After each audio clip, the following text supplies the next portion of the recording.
পুলিশের শৃঙ্খলা ফিরে আসায় সেনা প্রত্যাহার হচ্ছে বললেন স্বরাষ্ট্রমন্ত্রী।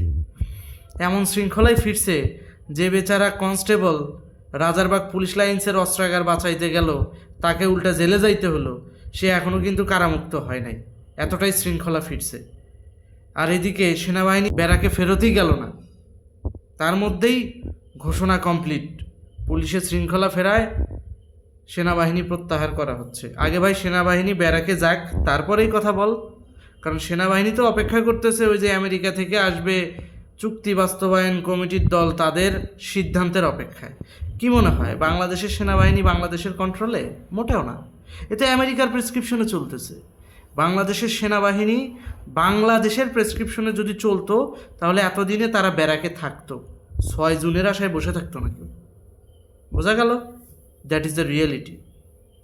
যদি সত্যি মনে করেন যে পুলিশের শৃঙ্খলা ফিরছে, তাহলে মিথ্যা মামলা খায় যেই সমস্ত অফিসারগুলা, যে সমস্ত কনস্টেবলগুলো এখন কারাগারে, তাদেরকে তাড়াতাড়ি বের করে দেন, কারামুক্ত করে দেন, জামিন করে দেন, তাদের পরিবারের কাছে ফেরত পাঠান। চাকরি ফিরে পাবে কিনা সেটা তো পরের হিসাব, কিছু একটা করে চলতে পারবে। কিন্তু তাদেরকে আপনারা মিথ্যা মামলা দিয়ে কারাগারে রাখবেন আর বলবেন যে পুলিশের শৃঙ্খলা ফিরছে, এটা সেফ এক ধরনের মশকরা। বোঝা গেল? মশকরা বাদ দিয়া একটু রিয়েলিটিতে আসেন বস।